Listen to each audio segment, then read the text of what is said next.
जी और आपका आज की वीडियो में। आज वीडियो में लेकर इसका टाइटल है 5 celebrity interactions that become awkward। तो चलिए देखते हैं ये वीडियो, लेकिन से पहले इस चैनल का ओरिजिनल लिंक आपको हमारी वीडियो के डिस्क्रिप्शन मिल जाएगा, सब्सक्राइब करें, लाइक शेयर को फॉलो करें इनके चैनल को। इसके अलावा व्लॉगिंग चैनल का इंस्टाग्राम लिंक भी हमारी वीडियो के डिस्क्रिप्शन मिल जाएगा, सब्सक्राइब करें, लाइक शेयर को फॉलो करें। चलिए देख लेते हैं ये वीडियो। लेकिन वो जो एटीट्यूड जो था ना सर, वो may be in the podcast did not come across correct. क्या कर रहे हैं? लेकिन जैसे ये है, ये बराबर आ रहा है, ये अच्छी बात बराबर। सेलिब्रिटीज के इंटरेक्शंस कुछ इतने वियर्ड हो जाते हैं that when you put two people together in a conversation कुछ भी अनप्रेडिक्टेबल हो सकता है। Just like how Tarantino reacted to this journalist जो बार बार उन्हें एक ही क्वेश्चन पूछ के पोक कर रहा था।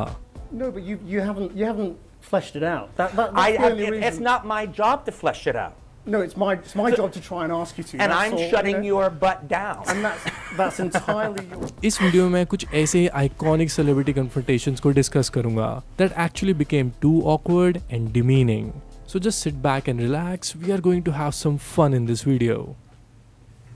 I feel like there's a lot of bias sometimes. Don't they have schools for critics? I'm sure they do, just like they have schools for acting and so many people don't go. Oh, yeah. Ashneer Grover versus Salman Khan, this interaction is gold. Salman ने जिस तरह से अशनीर को confront किया that was actually boss level stuff. इस confrontation की ना basically history है। अशनीर एज यू नो कुछ ज़्यादा ही लाउड हैं अपने इंटरैक्शंस में और वो बहुत ज़्यादा रिवील कर देते हैं और जिस तरह का उनका बोलने का तरीका है that can be really offensive to certain people. तो जब अशनीर ने एक पॉडकास्ट में बताया कि कैसे उन्होंने भारत पे के लिए सलमान खान को as a brand ambassador approach किया था तो उन्होंने पॉडकास्ट में ये सारी डिटेल्स रिवील की थी। फेमस तो किस्सा कुछ नहीं है, मतलब उसको हमने स्पॉन्सर रखा था तो 3 घंटे बैठा था उसके साथ और उसके मैनेजर ने बोल दिया कि फोटो नहीं खिंचवानी सर, थोड़ा बुरा मान जाते हैं। मैंने बोला नहीं खिंचवाऊंगा फोटो, बाढ़ में ना तू मतलब ऐसे ही कौन सा हीरो बनती होगी कि देखो जिस टोन में अशनीर यहाँ पे बात कर रहे हैं आई थिंक इस टोन को देख के सलमान उनसे ऑफेंड हो गए होंगे। और जब अभी recently Ashneer came to Bigg Boss तो सलमान ने लिटरली उनकी कह के लेंगे उसके। सलमान ने तो अशनीर को ये तक कह दिया कि मैं तो आपको जानता तक नहीं। सलमान बेसिकली उस वक्त ना वो सार्कास्टिक होके अपने वे में ही उनकी इंसल्ट कर रहे थे और अशनीर लिटरली वहाँ पे स्टेज पे ऐसे बिहेव कर रहे थे जैसे कोई बच्चे को प्रिंसिपल ने पकड़ लिया हो बंक मारते हुए। सर आपकी और मेरी एक मीटिंग हुई थी। मीटिंग आपके साथ नहीं हुई थी, बहुत सारी लोगों के साथ हुई थी। नहीं सर, आपके टीम के साथ हुई थी, आप भी शायद होंगे वहाँ पर, लेकिन आपके साथ तो कभी ऐसी कोई बातें हुई नहीं, मेरी डिस्कशन भी नहीं हुई है। सीरियसली मैंने अशनीर को इस तरह से चुपचाप तो कहीं नहीं देखा है। फिर जब ये इंटरेक्शन सोशल मीडिया तक पहुंची तो सब ने इसको बहुत ट्रोल किया। सबके लिए अशनीर को इस तरह से देखना एक मीम फेस्ट बन गया। पर अशनीर ने फिर सोशल मीडिया पे कुछ और ही बिहेव किया। ही केम बैक डिफेंडिंग हिमसेल्फ और उन्होंने बहुत लंबी चौड़ी पोस्ट की कि मैं एविडेंस दिखाता हूँ कि देखो ऐसे एक्चुअली में हुआ था। And people in the comment section were like गांड फटे तो फटे, नवाबी ना घटे। अब बात करते हैं कपिल शर्मा वर्सेस एजाज खान। ये लफड़ा तो अब शायद लोग भूल ही गए हैं because Ejaz Khan has become a meme in itself. हम हॉलीवुड यार। सो 10-11 साल पहले हुआ बेसिकली ये था कि एजाज खान को बिग बॉस से जब फेम मिला तो उसके बाद उन्हें कॉमेडी नाइट्स विद कपिल में बुलाया गया था और जिस तरह की पर्सनैलिटी एजाज खान की है तो उन्होंने उस वक्त सबकी इंसल्ट कर दी थी उस शो में। अगर चाहते हो कि मैं इसमें काम करूं, मैं अपने डायलॉग खुद लिखूंगा, मैं अपनी स्क्रिप्ट खुद लिखूंगा, मेरी एंट्री भी मैं खुद अपने हिसाब से डिसाइड करूंगा। आपके पास अभी भी चांस है, आप हाँ बोलो या ना बोलो। शूटिंग नहीं को मैंने पूछा कि कब आने वाला है, बोले 1 हफ्ते में आ जाएगा। मैंने जैसे बिग बॉस में कहा था कि देख लेना मैं क्या करने वाला हूँ ये वो, उस तरह मैंने वहाँ भी बोला कि देखो अभी मैं तुम्हारे स्टेज पे तुम लोगों को कैसा नचाता हूँ। फिर मुझे एक वो डाउट हुआ कि 1 हफ्ते में आएगा कि नहीं आएगा, क्योंकि आज तो तुम्हारे ही ग्राउंड में तुम्हारी किसी ने बजाई है। सो ऑब्वियसली उस एपिसोड में कुछ ऐसे जोक्स होंगे जो टीवी पे सही नहीं लगते होंगे and makers have the full right to edit और not to telecast that show. इसके बाद जब वो एपिसोड टेलीकास्ट नहीं हुआ तो एजाज खान कपिल के पीछे ही पड़ गए। एक इवेंट में एजाज ने कपिल को लिटरली पकड़ ही लिया था। ही वाज लाइक सच बोल मेरी जान, मर्द की तरह बात कर। सच बोल मेरी जान, मर्द की तरह बात कर। एक एजाज एक तो होता है मेरे भाई, मर्द की तरह बात कर। नहीं यार ये क्या बातें कर रहे हो, ये बात नहीं, ये गलत बात है। सीजन होता है लाइव, गलत बात है कि जब भी शूट करेंगे तभी आ जाता है। मेरे को जो बोला गया मैंने वो और मैं बोला ऐसे एक्टर तुमको रिप्लाई देना चाहिए। भरोसा दिलवा दिया, अरे मेरे भाई ये गलत बात है, ये अपना बहुत रिस्पेक्ट किया है। This confrontation was definitely awkward and I never thought कि महात्मा गांधी और भगत सिंह को भी इस लफड़े में रेफरेंस दिया जाएगा। सी देखो गांधी जी भी नाराज थे ना, भगत सिंह भी नाराज थे, तो अंग्रेजों को भगाया उन्होंने। जिस राह पे तुम चल रहे हो बेटा एक दिन पूरी तरह फंसोगी। अब जो नेक्स्ट ऑकवर्ड कन्फ्रंटेशन है शायद ये बहुत लोगों ने नहीं देखी है। It is between Aishwarya Rai and this journalist. ये जर्नलिस्ट सीरियसली कोई एजेंडा लेके आया था इस इंटरव्यू में। Look at how he questions. Aishwarya always known as the good girl, the girl who would never do anything that's really wrong. But Aishwarya plays the seductress in Chokhe Bali. She plays the adulteress in Shabd. So is the beautiful now becoming the bold and the beautiful?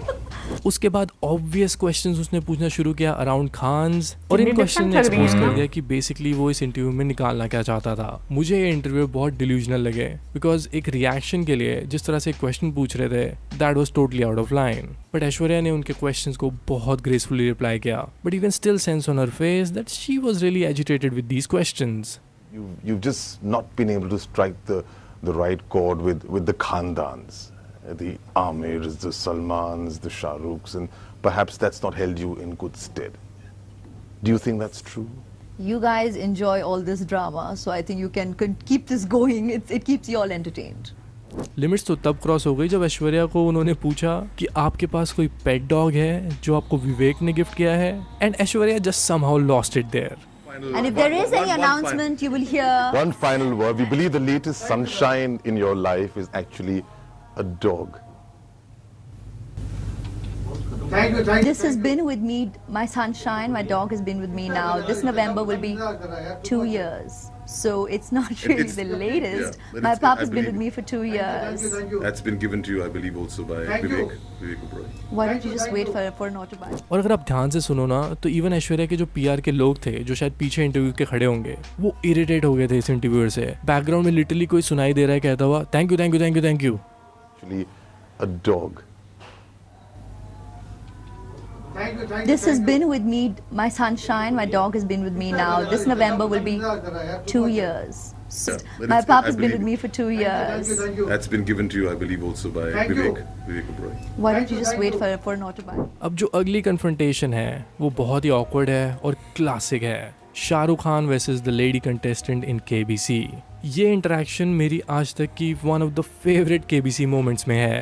आपको आपकी फिल्मों में देखती हूँ जी। Earlier मैं आपकी फिल्में आपको अच्छा एक्टर नहीं माना करती थी, और मैंने हमेशा ये नोट किया शायद अगर आप ऑनेस्टी बरते तो आप ये महसूस कर सकते हैं कि आपका जो मैनरिज्म है मिस्टर शम्मी कपूर से बहुत मिलता है। Yahoo no sorry in the field of intensity you have very expressive eyes. अच्छा मेरी तारीफ कर रही हैं आप? Thank you. आप पूरा सुनिए। So this lady is obviously not a fan of Shahrukh और उनकी पर्सनैलिटी बहुत स्ट्रिक्ट नजर आ रही है, and she was a professor as well, तो I think that really suits her. But आप सबको पता है कि शाहरुख का केबीसी को होस्ट करने का स्टाइल ही थोड़ा अलग था। Whenever anyone quits the show, वो उस कंटेस्टेंट को हक करते थे as a goodbye. एक आखिरी ऑप्शन जो लीजिएगा मत शायद, इसलिए नहीं बता रहा हूँ, मगर बताना मेरा फर्ज है। आप खेल को छोड़ सकती हैं, लेकिन यहाँ पर खेल छोड़ते नहीं है। कहते हैं शाहरुख मुझे गले लगा, नहीं, लेकिन वो ऑप्शन मत लीजिएगा, आप डांटेंगे मुझे। देखो मेरे ओपिनियन में everyone has the right to say no to any physical gesture, क्योंकि शायद उन्हें उस टच से प्रॉब्लम हो। We basically don't know what the person is feeling, but Shahrukh being Shahrukh, तो उन्होंने क्या किया कि उस कंटेस्टेंट की मदर को जाके ही वो गले मिल लिए। रिक्वेस्ट करूंगा, गुजारिश करूंगा, आप बहुत स्ट्रिक्ट हैं, आप इधर खड़े होइए। आप बुरा मानेंगी अगर मैं अपनी तरफ से आपकी माँ जी को ये चेक देकर आऊं? हाँ, नहीं, क्योंकि वो मुझसे गले जरूर मिलेंगी। बेटी ने नहीं दिया, माँ ने दिया, की फर्क पैंदा। I love you and I wish you all the best in life. अब बात करते हैं Sunny Leone versus news 18 interviewer. यार ये इंटरव्यू देखना बहुत ही ऑकवर्ड था, लाइक बहुत ही ज़्यादा। This is the interviewer and I think he is a very experience journalist because मैं इनको बहुत सालों से देख रहा हूँ, बट उनकी जो इंटेंशंस थी इन क्वेश्चंस के पीछे मुझे वो बिल्कुल मौसा जी टाइप की लगी, who has a problem with everything that you do. Interview के सभी क्वेश्चन कहीं ना कहीं से सनी के पास्ट और उनकी जो अडल्ट इंडस्ट्री का जो टाइम था उसको लेके बार बार वो पोक कर रहे थे। एक बार ठीक है क्वेश्चन, 2 बार ठीक है, बट बार बार उसी पॉइंट पे आना, I think it was totally weird. आपका जो व्यक्तित्व है वो बड़ा क्यूरियोसिटी जगाता है। आपके जीवन में एक ऐसा वाकया जहां पर आपको लगा कि शायद आपने ठीक काम न किया हो, but you not sometimes get affected by the fact that your past, you know, your past that you were this spawn queen will continue to haunt you But or maybe continue to pull you back. But maybe you could have gone maybe. But you're maybe the far only higher. person that it's the press and the media that says holding back or haunt. I've never said haunt. I've never said held back. Just look at the vibe of this interview. कितना awkwardness create कर दिया इस interviewer ने. But Sunny जिस तरह से reply कर रही हैं, वो बहुत ही dignified way में इन questions को answer करती हैं.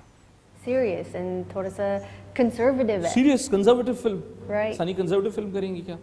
आगे चल के थोड़ा सा conservative. दर्शकों का मन वो टूट जाएगा। subject conservative नहीं है, but the movie जैसे लोग देखेंगे, you know, they're gonna see a different side. Alright then, video ख़त्म करते हैं. इन सभी इंटरेक्शन में से सबसे शॉकिंग कौन सी थी? मुझे कमेंट करके ज़रूर बताना. इसके अलावा you can follow me on Instagram, Twitter and letterbox on Vishal and cinema. यहाँ पे भी मैं सिनेमा के रिलेटेड चीज़ें पोस्ट करता रहता हूँ. So if you like my opinion, you can follow me there as well. Alright then, I see you in the next video. Keep watching social for more videos like these. भाई कभी कभी ना किसी actors के जो हैं जो clip viral होते हैं और उसमें जो है वो आप देखते हैं जर्नलिस्ट जो हैं वो इस तरह के सवाल पूछ लेते हैं कि अगर मैं अपनी बात करूँ ना, मेरे से उस तरह का कोई बंदा सवाल पूछे ना तो भाई मैं एकदम ना थोड़ा सा कंफ्यूज हो जाऊँगा. शायद ये भी हो सकता है कि भाई मैं जब इस स्थिति में होंगे मैं जवाब ही ना दे पाऊँ. लेकिन मैं एक्टर्स को देखता हूँ, शायद उनकी लाइफ का एक्सपीरियंस रहा होता है, वो पता नहीं कितने लोगों से जो है वो बातें सुन चुके होते हैं कि उन्हें पता चल जाता है कि भाई किसको किस तरह जवाब देना है. तो बहुत अच्छे तरीके से ना कन्फ्रंट करते हैं. बिल्कुल. और मुझे लगता है सक्सेस हैंडल करना इजी नहीं होता. आई मीन आप किसी भी प्लेटफॉर्म पर कोई भी आपसे किसी तरह की क्वेश्चन, स्पेशली डायरेक्ट कॉन्वर्सेशन जो आपकी रहती हैं, लाइक इंटरेक्शन करते हुए कुछ भी क्वेश्चन करते हैं, मुझे लगता है कि फिर भी एक मर्यादा होनी चाहिए हर चीज़ में. अगर आप जर्नलिस्ट हो तो इसका मतलब ये नहीं कि आप कुछ भी जो है वो बात करना शुरू कर दो किसी के बारे में. वैसे मैं पहले क्लिप से बात करूंगी, मुझे बैकग्राउंड का नहीं पता था, बट ये है कि सोशल मीडिया पर मैंने काफ़ी ज़्यादा इसके बारे में सुना ज़रूर था. मुझे पता नहीं था कि उन्होंने बोला क्यों है. लेकिन अश्नीर ग्रोवर तो नहीं है वो, है ना? अश्नीर ग्रोवर ही है वो. तो एक और एक्टर है ना, गुलशन ग्रोवर. हाँ, अश्नीर की अगर हम लोग बात करें तो शार्क टैंक से मतलब मैं तो उनको शार्क टैंक से ही जानती हूँ, उससे पहले मुझे नहीं पता था उनके बारे में. तो लेकिन ये कि काफ़ी स्ट्रिक्ट लगते थे, उसमें भी वो स्ट्रिक्ट लगते थे, जैसे उनका बात करने का स्टाइल है ना उसमें. बट पता है क्या, समटाइम्स मुझे लगता है कि अब वो एक बंदे का ना स्टाइल होता है बात करने का, शायद वो उस तरीके से पोर्ट्रेट नहीं करना चाहता. लेकिन जिस तरीके से उनको स्कूल किया गया, मतलब मुझे ये भी नहीं पता कि वो बिग बॉस में आए क्यों हैं. मतलब वैसे ही आए होंगे यार, वैसे ही उनको इनवाइट किया गया होगा. वैसे नॉर्मली इतना मतलब एक्टर्स वगैरह को किया जाता है ना, तो मैं उस कॉन्टेक्स्ट में बात कर रही हूँ. तो फिर मुझे ऐसा लगता है कि शायद जो बड़े बड़े एक्टर्स हैं ना, उनका स्वभाव ऐसा हो जाता है कि वो बड़े अच्छे तरीके से अगले बंदे को बता देते हैं कि भैया आपने क्या किया है, क्योंकि वो लाइफ में इतना कुछ फेस कर चुके होते हैं डिफरेंट स्टेज पर कि मुझे लगता है कि आम इंसान की बजाय वो अच्छे तरीके से मैनेज कर लेते हैं. वैसे भी आपको जो है ना ये चीज़ पता चलती है कि भाई आप यहाँ से सीख सकते हैं कि जिस बंदे के बारे में आप बात करें जब वो आपके सामने नहीं होता तो तब बात करने का अंदाज क्या था, जब वो आपके सामने होता तब आपके बात करने का अंदाज जो है वो क्या होता है. तो वो चीज़ जो है ना यहाँ पे फ़र्क जो है वो आपको पता चलता है. लेकिन भाई जो ऐश्वर्या राय जी वाला था वो भी काफ़ी ज़्यादा वो सिचुएशन जो है जिस तरह के सवाल पूछे थे, सनी लियोनी वाली की बात करें और प्रोफेसर वाली बात करें तो ये सिचुएशंस काफ़ी ज़्यादा टफ थी. वैसे शाहरुख खान ने मैं कहूँगी बहुत अच्छे तरीके से हैंडल किया. मैं अक्सर मतलब मुझे ना पता नहीं क्यों शाहरुख खान सर की ना बातें, उनका जो एक्ट है और उनकी जो हाजिर जवाबी और जिस तरीके से वो सिचुएशन को हैंडल करते हैं, मुझे बड़ा अच्छा लगता है भाई. वैसे ये एक भी डिग्निटी शो होती है भाई, बिल्कुल. लेकिन ये बहुत बड़ी मैं कहूँगा हिम्मत यहाँ पे आपको चाहिए कि कोई बंदा आपके सामने बैठकर आपको कह रहा है कि मुझे आपकी फिल्में पसंद नहीं है, मैं आपका फैन नहीं हूँ या फैन नहीं हूँ. क्रिटिसिज्म को हैंडल करना अच्छी बात है यार, लेकिन उनकी बॉडी लैंग्वेज और जिस तरह के उनके फेस एक्सप्रेशन से बहुत स्ट्रिक्ट, मतलब वाकई में प्रोफेसर लग रही थी. वही मैं कह रहा हूँ, लोग नहीं जो है वो हैंडल कर पाते. लोगों को एजाज खान के बीच में जैसे एग्जांपल जो है वो दी गई, लोग नहीं हैंडल कर पाते. लेकिन फिर भी सामने बैठ के जब अपने करियर के पीक पर हों, क्योंकि मुझे याद है केबीसी जब शाहरुख खान जो हैं वो आए थे, वो अच्छे खासे अपने करियर में पीक पे थे उस टाइम. तो उस टाइम जो है वो चीज़ों को इस तरह हैंडल करना, कोई एक्सप्रेशन ना देना इस तरह का कि ओके यार हर बंदा आपको नहीं पसंद कर सकता, ये काफ़ी बिल्कुल एक्सप्रेशंस आ जाते हैं. आई थिंक यही तो चीज़ होती है कि आप किस तरीके से अपने आप को ट्रेन करते हो. जैसे अगर हम लोग सलमान खान सर के फेस पर देखें ना, तो उनकी आंखों में थोड़ा सा मुझे गुस्सा नजर आ रहा है कि उनको पसंद नहीं आया जिस तरीके से बात कर रहे थे कि नहीं आप तो, मैं तो आपसे मिला ही नहीं, मैंने तो देखा ही नहीं है आपको. बट मैं ये भी मानती हूँ कि वाकई में मौजूद वाली बात है, जब आप अलहदा से बात कर रहे हो तो ना तो अभी टोन कुछ और होती है, जिस इंसान के सामने आप बात करते हो उसके सामने टोन कुछ और हो जाती है। लेकिन मुझे अगर सबसे ज़्यादा बुरा ऑनेस्टली बताऊं तो मुझे सनी लियोनी के लिए लगा, क्योंकि मुझे लगता है कि आपको इतना राइट नहीं होना चाहिए कि अगर एक बंदा एक चीज़ छोड़ चुका हुआ है तो आप उसको कुरेद कर दोबारा से उसको पूछो और उसके पास्ट को उखाड़ो। मुझे ये चीज़ें पसंद नहीं आती। आगे जो लाइफ है जिस लाइन पर वो हैं और वो जो बेहतर अपने लिए समझती हैं, तो मुझे लगता है कि उसी से रिलेटेड जो है वो बातें होनी चाहिए, रादर देन कि आप एक मसाला क्रिएट करने की कोशिश करें कि भाई वो पास उखेड़ कर। और मुझे लगता है कि ना महिलाओं को लेकर थोड़ा सा तो मुरवत होनी चाहिए। अभी वैसे मैं एक बात बोलूँगी, ऐश की बात करूँ, उन्होंने भी बहुत खूबसूरती से हैंडल किया।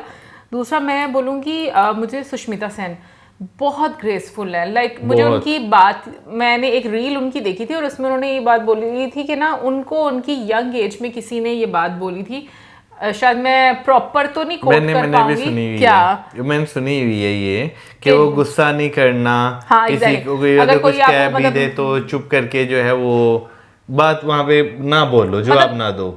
इन सिंपल वर्ड, आपको किसी ने मतलब पोक किया ना तो आपने रिएक्ट नहीं करना। हाँ। बदतमीजी से अगर किसी ने बात की है, उसमें उन्होंने ये बात बोला था कि अगर आपसे कोई बदतमीजी से सवाल करे तो बदतमीजी से जवाब नहीं देना उसको। और ये चीज़ हम में से बहुत कम लोगों में से, क्योंकि जैसे ही हम लोग टोन सुनते हैं ना हम वैसे ही रिएक्ट कर देते हैं उसी टोन में। तो मुझे बड़ी ग्रेसफुल लगती है उनकी बातें, उनकी पर्सनैलिटी। और अगर हम लोग ऐश को भी देखें तो ऐश भी बहुत ग्रेसफुल जो है ना मतलब तरीके से बात करती हैं। बाकी कमेंट सेक्शन में आप जरूर बताइएगा कि आपको सबसे ज्यादा ऑकवर्ड मोमेंट कैसा लगा। वैसे अगर कौन सा लगा, हाँ तो मैं कैसा लगा, अच्छा कौन सा लगा, सॉरी मुझे लगा कि मैंने ये बोल दिया। तो वैसे मैं ऑनेस्टली बताऊँ सबसे ज्यादा टेंशन वाला जो मोमेंट था ना वो पहला ही था। हाँ। जब आप ऐसे इंसान के सामने डायरेक्ट चले जाओ और आपको पता हो कि आपने कोई बात की थी। कमेंट अब तुझे कौन सा लगा वैसे? मुझे जो सबसे ज्यादा ऑकवर्ड सनी लियोनी वाला लगा। हाँ वो नहीं सबसे ज्यादा नहीं वो था भी, क्योंकि वो पहले वाले की वो सिचुएशन बहुत ज्यादा डिफरेंट थी और वो वाली सिचुएशन बहुत ज्यादा डिफरेंट थी इस वजह से। हाँ नहीं वो ऐसा होता ना पेट में दर्द हो रहा था, वो पहले पता था भाई हमारी क्लास लग जाती है। हाँ बिल्कुल। तो ये थी हमारी आज वीडियो। आई होप आपको अच्छी लगी होगी। इसी के साथ like subscribe share, good bye.